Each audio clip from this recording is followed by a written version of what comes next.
Hello students. तो अगर आप IIT-JEE की प्रिपरेशन कर रहे हो तो आपके लिए गुड न्यूज़ है।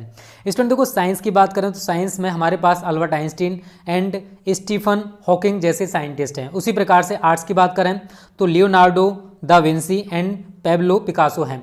उसी तरीके से अगर हम IIT-JEE मैथ्स की बात करें तो अनअकैडमी के पास हैं अमरनाथ आनंद और विकास गुप्ता सर। ये टॉप एजुकेटर्स हैं, इंडियाज़ टॉप एजुकेटर्स हैं और ये आपको IIT-JEE मैथ्स पढ़ाने वाले हैं, वो भी अनअकैडमी पर। और आप इन्हें ज्वाइन कर सकते हो 28 नवंबर को शाम के 8 बजे। अधिक जानकारी के लिए आप इस वीडियो के डिस्क्रिप्शन में जा सकते हो। ओके स्टूडेंट, तो देख लेते हैं क्या है आपका ये one of undergoes penalty of that और suffering for any great cause. यानी कि आप कह सकते हैं कि किसी महान कार्य के लिए, यानी कि कोई व्यक्ति किसी महान कार्य के लिए कष्ट भोगता है, क्या करता है, कष्ट भोगता है या फिर डेथ मृत्यु को प्राप्त होता है। तो कह सकते हैं कि जब कोई व्यक्ति किसी अच्छे कार्य के लिए, किसी महान कार्य के लिए कष्ट भोगता है, यानी परेशानी भोगता है या मृत्यु तक पहुंच जाता है, आई मीन उसकी उस कार्य के लिए मृत्यु भी हो जाती है। जैसे लाइक आप सोल्जर ले, सिपाही जो फौजी होते हैं, लड़ते लड़ते मर जाते हैं, किसके लिए, देश के लिए।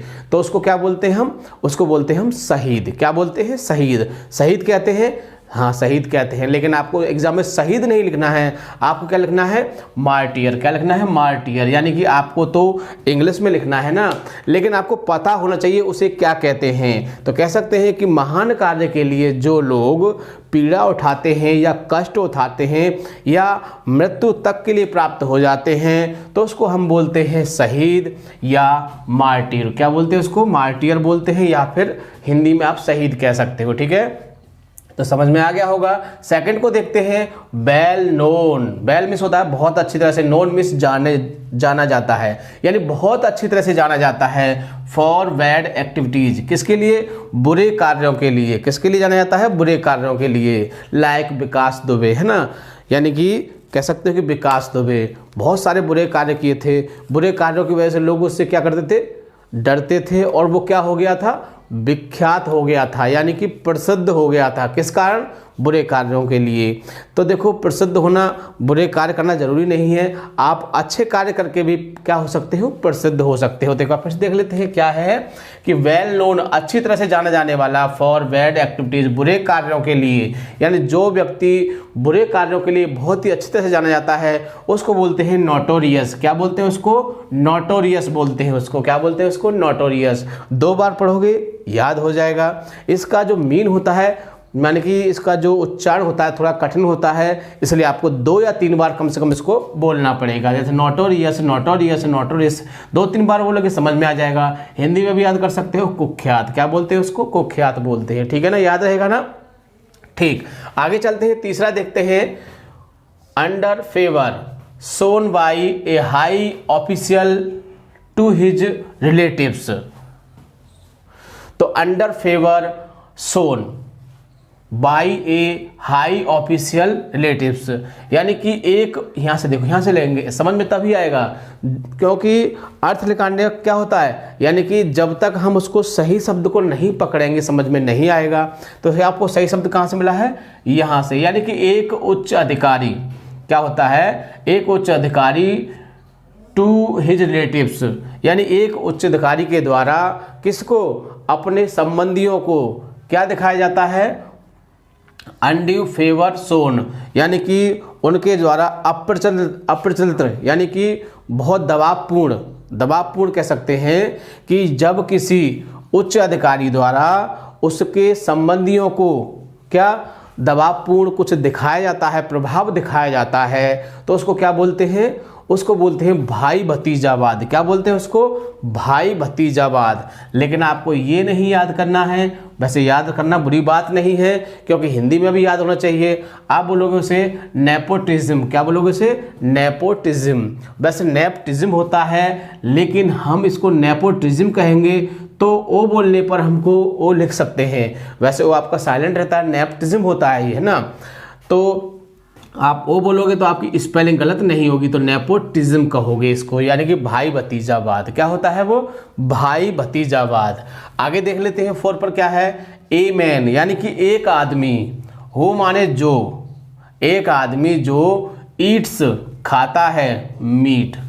क्या खाता है? मीट में जानते हो मांस खाता है। तो एक व्यक्ति जो मांस को खाता है उसको क्या बोलते हैं? उसको मांसाहारी बोलते हैं।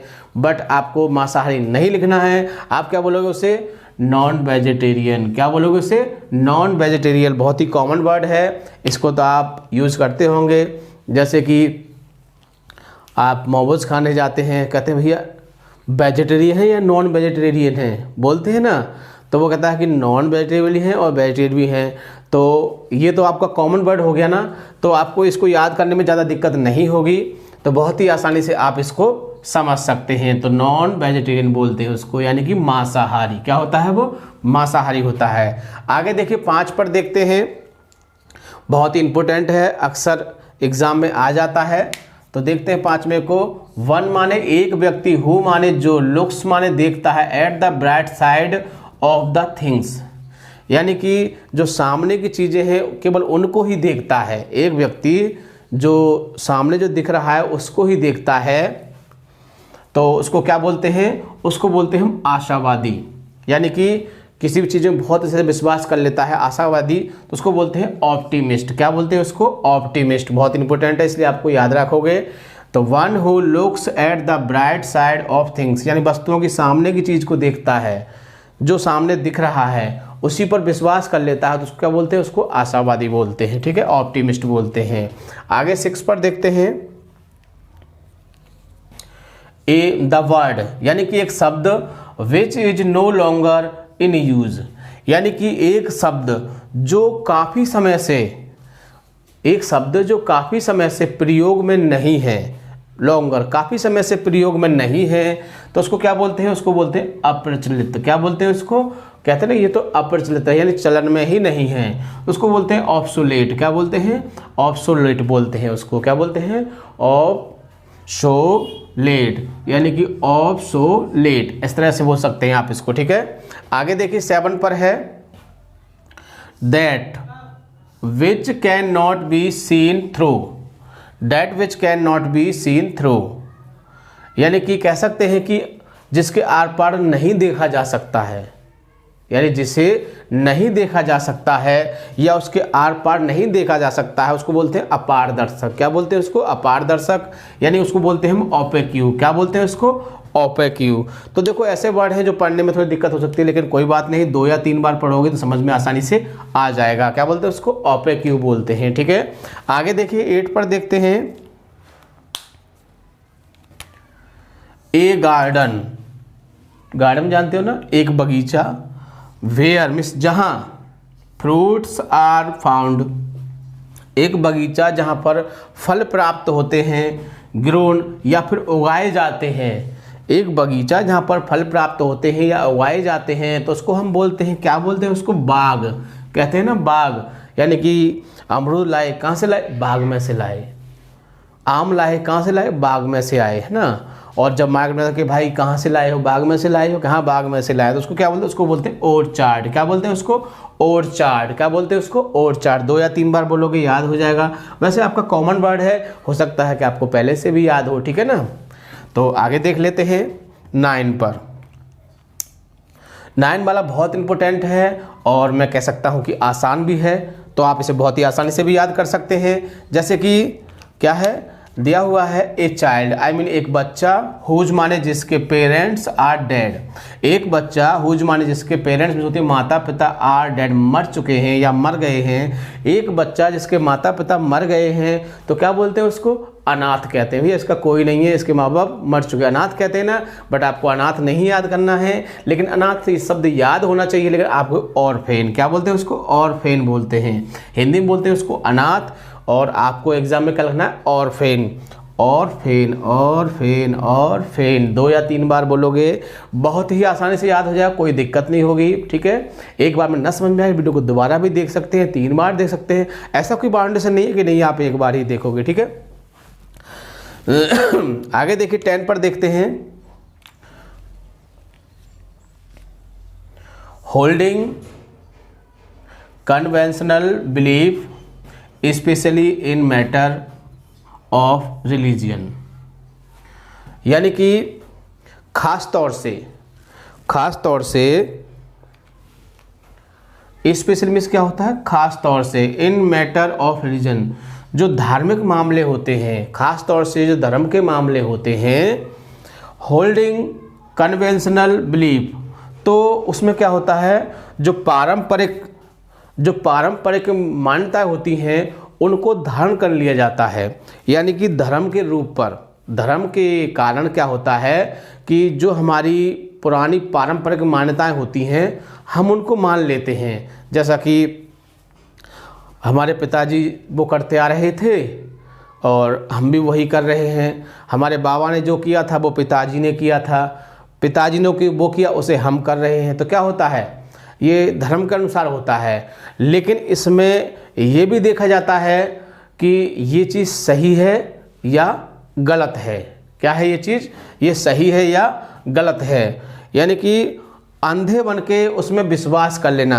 ये मान लेना कि पिताजी करते थे तो सही था, उनके पिताजी करते थे सही था, लेकिन हमने उस चीज़ में वो नहीं किया, इंटरफेयर नहीं किया, जैसा पापा ने किया ऐसे हमने किया, तो वो क्या होता है, वो अंधविश्वास होता है। यानी कि अंधा बन के उस बात को मान लेना, यानी कि अंधे बन के उस बात को मान लेना क्या होता है, अंधविश्वास। क्या होता है ये, अंधविश्वास। बहुत इंपॉर्टेंट है, क्योंकि ऐसे ही सेंटेंस देखे जाते हैं जिससे कि समाज के लिए कुछ मिले।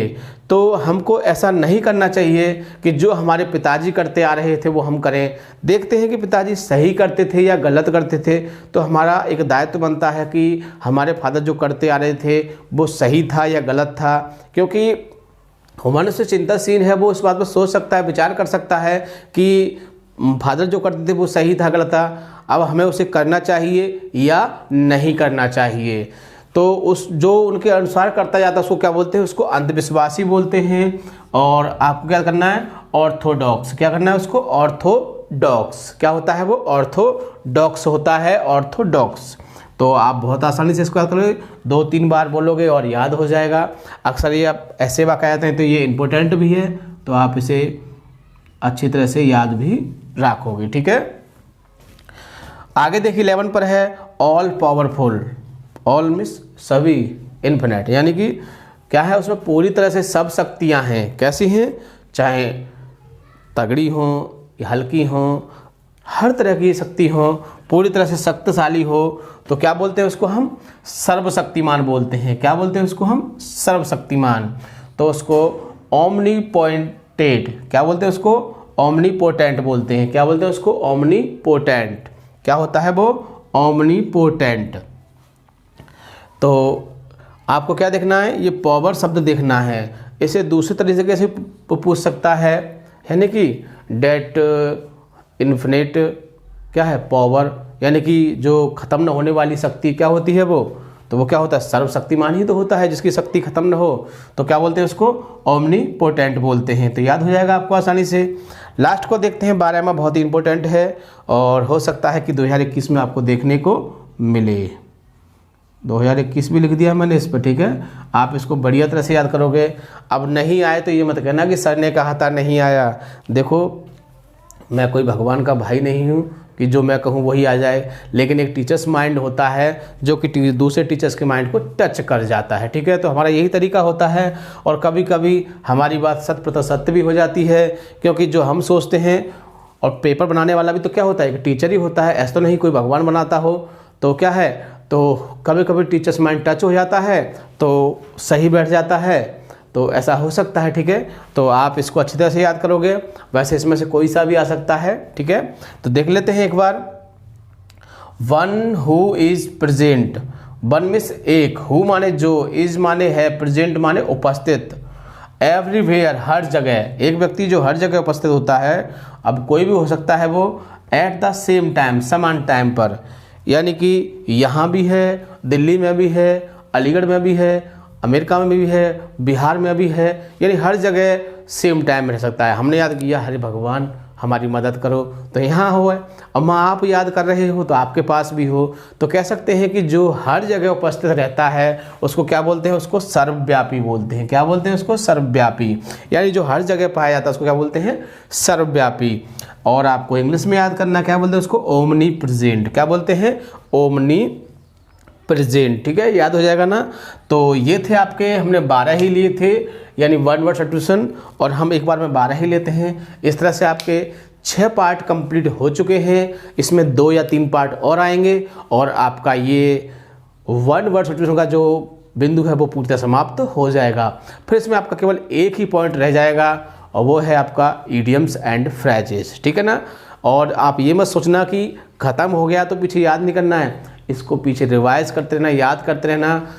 हम आपको पहले बता चुके हैं कि ये एक ऐसा बिंदु है, 2 दिन नहीं याद किया तो तीसरे दिन गोल हो जाता है। ठीक है ना। गोल का मतलब समझते हो ना, गायब हो जाता है। ठीक है ना। तो आप इसको अच्छे से डेली याद करोगे, एक बार वरना समझ में आए वीडियो को दोबारा देखोगे, लिख लिख के याद करोगे, और सबसे खास बात, वीडियो को लाइक या शेयर करना नहीं भूलोगे ताकि और लोग भी इस चीज़ का फ़ायदा उठा सकें। ठीक है।